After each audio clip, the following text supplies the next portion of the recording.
Om Jananim Sharadam Devim Ramakrishnam Jagadgurum Padapadme Tayo Shritva Pranamami Murmuhu.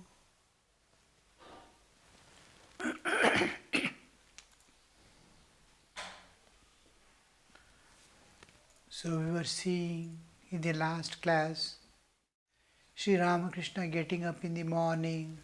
These devotees wake up and see Narendra and all are sleeping in the master's room. At dawn, some of the devotees were up. They saw master naked as child, pacing up and down the room, repeating the names of various gods and goddesses. We were contemplating on this point.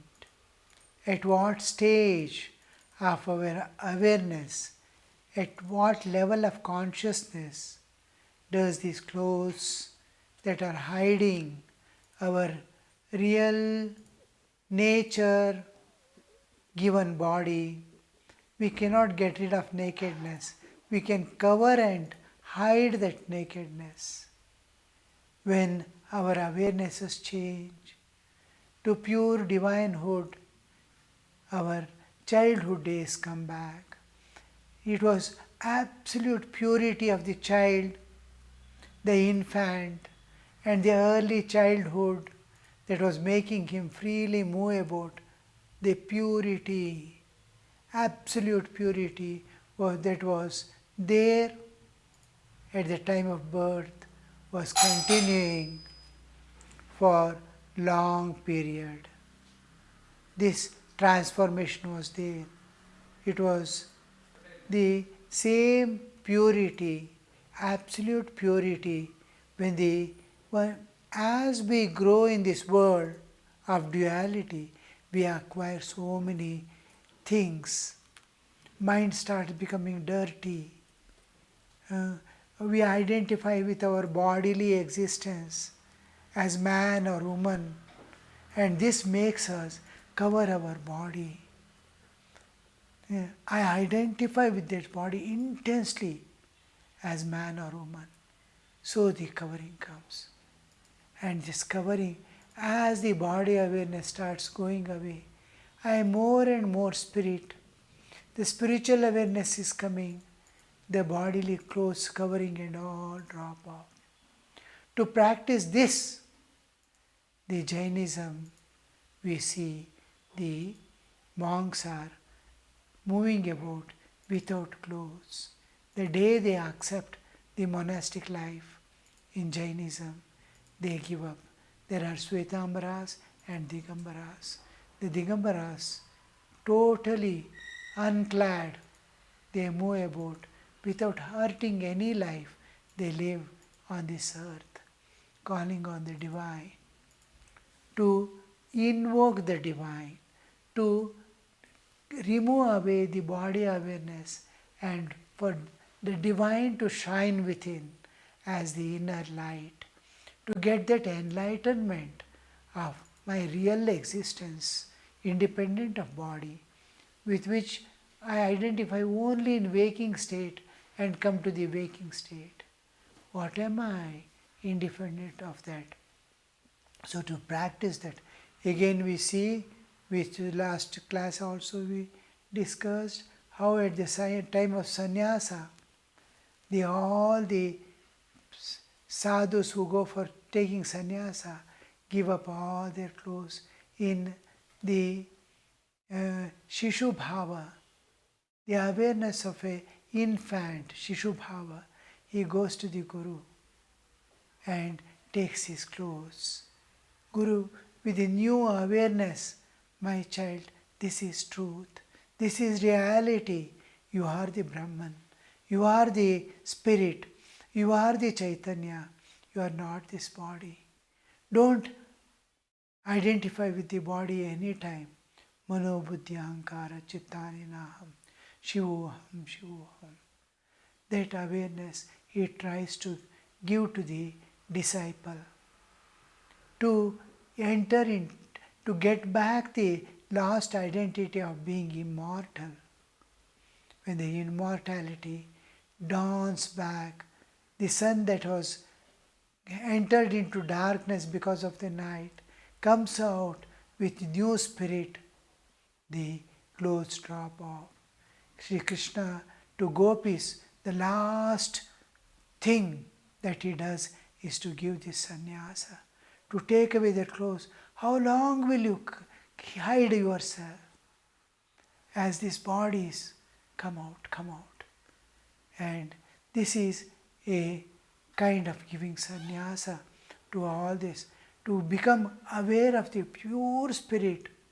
And the moment they become aware of their spiritual existence, they feel the total presence of God within themselves.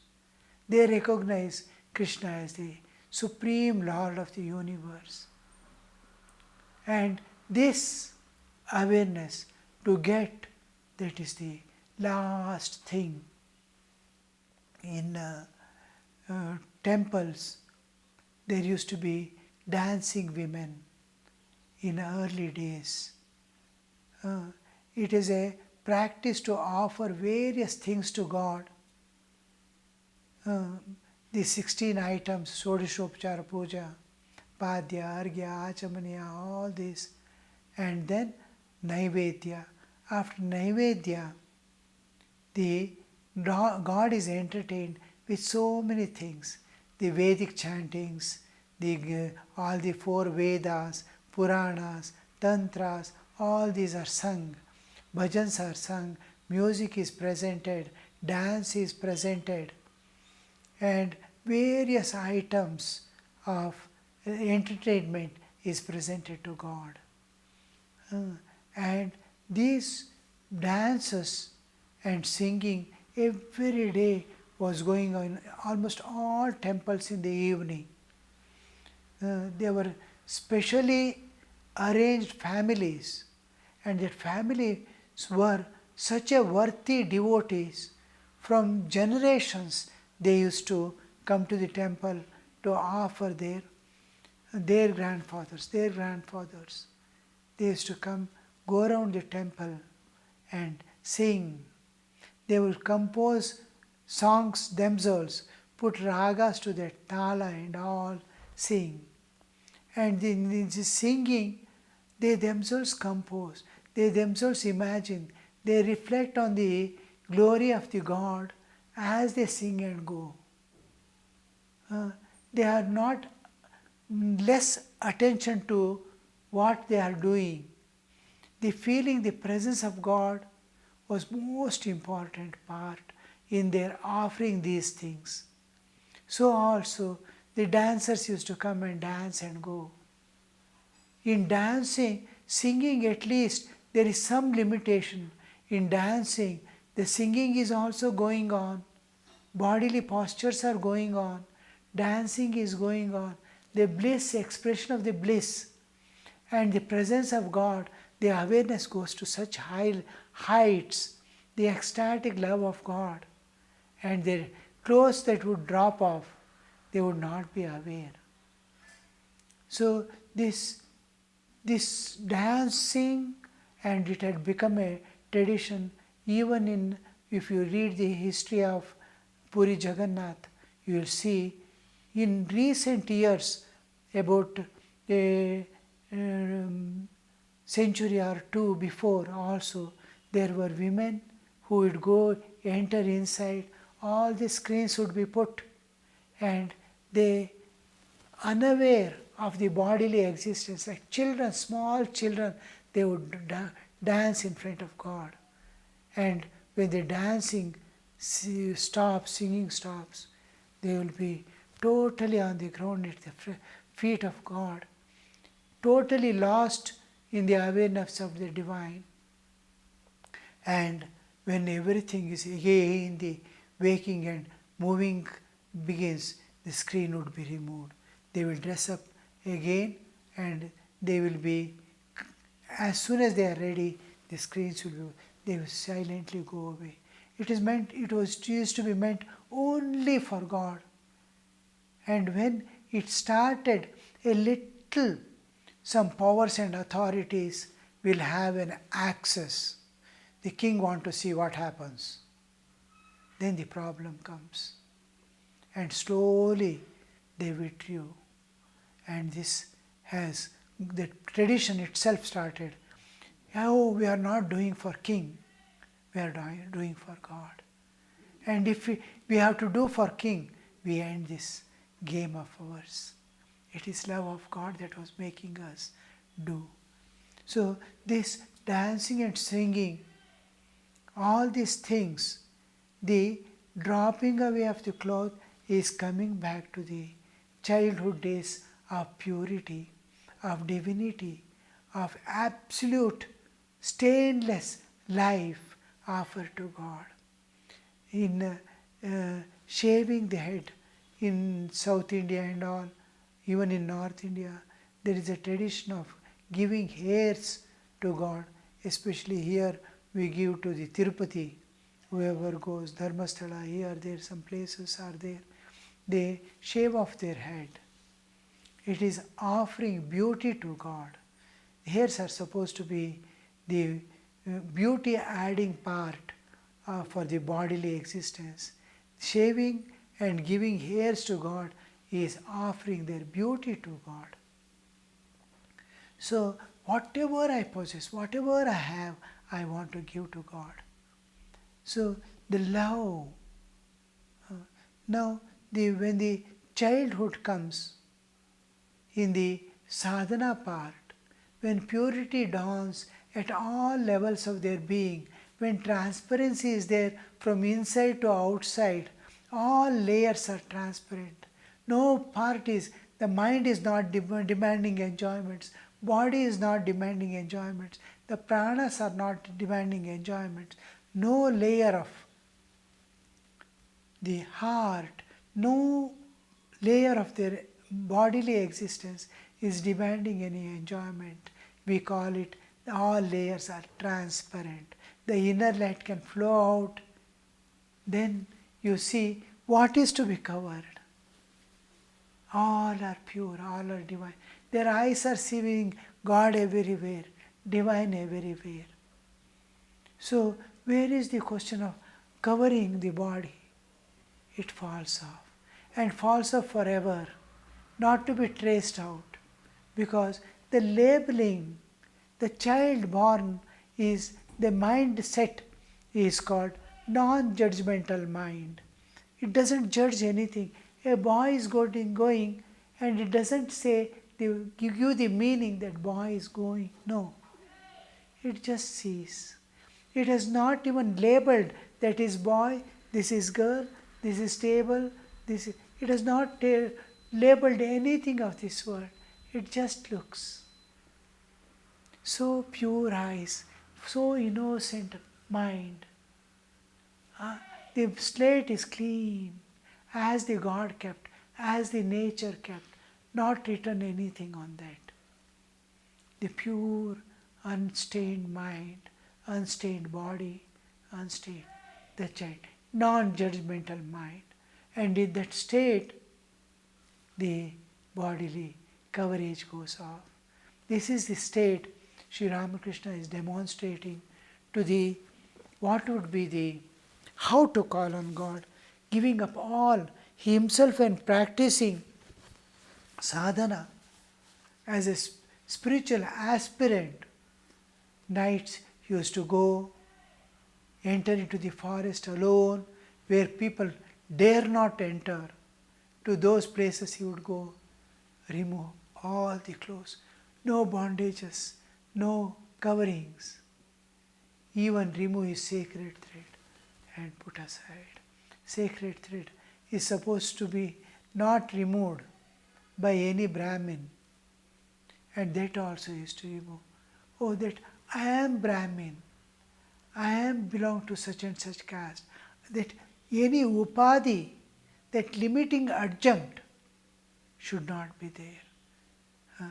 I am going to God, let me go without anything, no packages, no bondages, nothing to carry, nothing to hold, nothing to limit. then only it is possible to.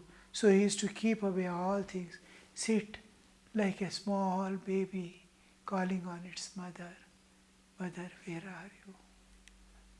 So this is a absolutely nature state, the what we call Paramahamsa Avastha.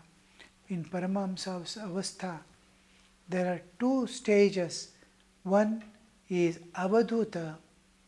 Avadhuta is where he is indifferent to the world and all things in the awareness of himself being the pure spiritual existence, Avadhuta. I am spirit. And he is unaware of the external world. His bodily existence is maintaining, sustaining the bodily existence by itself, by the nature. Nature is taking care and everything is happening at that level. In Paramahamsa, it has given up, it is seeing the world and given up, it has dropped away seeing anything other than divine. It is divine alone. It cannot see anything other than divine, whether it is good or bad or evil or whatever it is there. It may be noble, it may be ignoble, whatever it is there. It is divine, divine, divine. So this divine vision of the Paramahamsa, it is not able to see anything else other than God. This is Paramahamsa Avastha. And just like a mother doesn't feel shy or needs to cover herself when the baby is 1 month old. How the mother feels with a child, like that he feels with the world. What to cover? The thought of covering or the thought to be covered doesn't appear because there is no duality. There is nothing other than me. Other than God, nothing exists. This is Paramahamsa Avastha. Avadhuta Avastha is not aware of the external world. In Paramahamsa, he is aware of the external world and sees the divine. In Avadhuta Avastha, he is unaware of the external. He is aware of the self alone, Atma. I am the spirit. And he doesn't bother whether, other than objectivity dissolves, he is fully subject. And body is taken care and made to kept alive by the nature, Mother Nature. So in this you see that the cloth dropping away, never to come back again. Meera also, when Meera bhajans we hear, Meera is to run in ecstasy of divine love. When she runs, the clothes used to drop off. One companion of hers used to always run behind, trying to hold the falling cloth and tie it to her bodily existence again and again. So this we see almost all fields when a soul becomes disembodied from the bodily existence and becomes fully aware of his spiritual existence independent of body, you will see that nothing to clad, nothing to hide, there is no secrecy of any type, not calculated way. It is spontaneous and the other thought doesn't come. There is a thing called covering, doesn't appear in their mind because of the seeing divine everywhere. So Sri Ramakrishna is in that state of awareness where there is no duality. And this is Paramahamsa Avastha, not Avadhuta Avastha. At the dawn, some of the devotees they saw the master naked as a child pacing up and down the room, repeating the names of various gods and goddesses, the divine manifestations. Our sustenance in this world, we are inseparable part of this nature. Nature, though we separate this bodily existence, this particular body I separate from the rest of the universe and call it myself. Identifying with this, I call it myself. Only in waking state, of course. And I call it myself. And I am separating from the rest of a part. But it is, whether you separate and think it is yours or not, it is inseparable part, like space. However we may say this is Indian part, this is Chinese part, this is space, this is Japanese space, this is American space, whatever we may say, this is my space, your space. Space is akhanda, it cannot be cut at all. Even if you build a wall in between, the space is pervading, it is passing through all that uncut. It is seamless existence. It is, how can you divide it? It is indivisible. You may build a wall also, the space is continuing in and through. It is a continuum. It is unbroken. It is continuing in and through the wall, it is passing, the space. Whatever you keep, the space is able to give room for all objects because the objects do not limit the space. The space passes through, in and through the object. So it is able to find its place in a room, a place in the space. So it is akhanda. So this akhandatva, I am part, and all these forces that are working in the nature for my existence as an individual, as a part of the cosmic existence, as part of God, how we evolve and go from the bodily existence to the pure spiritual existence. All these things which made me to come into the nature, be in the nature, grow in the nature, evolve in the nature, and taking me back to the source. Everything is happening by the participation of so many powers and forces working. These are all conscious powers, be it air that is blowing, or sun that is shining, or whatever water is flowing, everything conscious power. We are not able to see the consciousness there because we don't have an instrument to see the consciousness. We can see the sight, this shabda, sparsha, rupa, rasa, gandha, we can perceive. Beyond that, we can't perceive anything.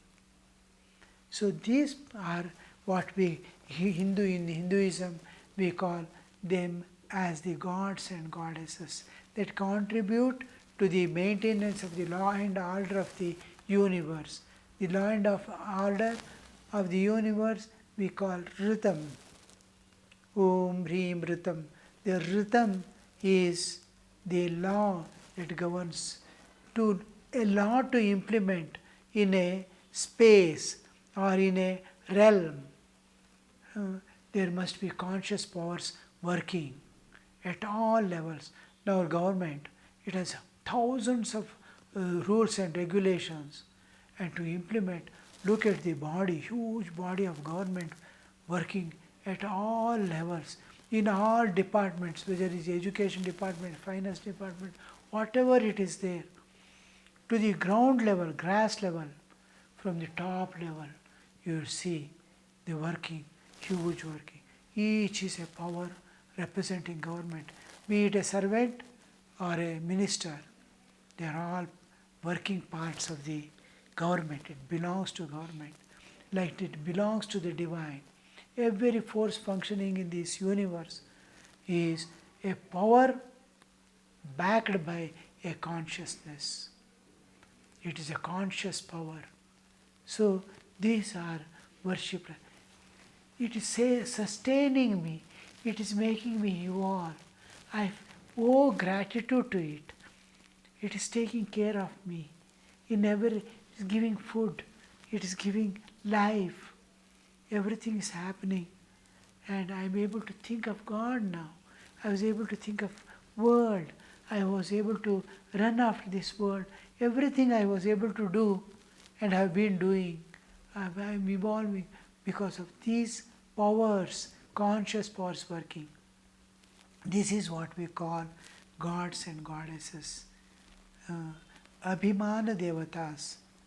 The water is flowing, wherever water is there, in whatever the most important thing of the world, universe, the entity belonging to this universe that is sustaining my life is air and water. If water is not there, I can't survive. If air is not there, I can't survive. This survival is possible, and the consciousness which says I am water, identifying with it, we call Varuna Devata. The air, Vayu Devata. So all this like that, and other powers which are directly involving in the, like the Ishta Devata, like the Kali, the power that is maintaining so many things that are involved, that are interfering with the life and existence of the jivas. Their attainments, sthiti gati, how it is going to go. These powers are associated especially with the Hanuman, Ganesha, this, that, and all. So many powers helping the evolution. So Ramakrishna is bowing down to all those powers.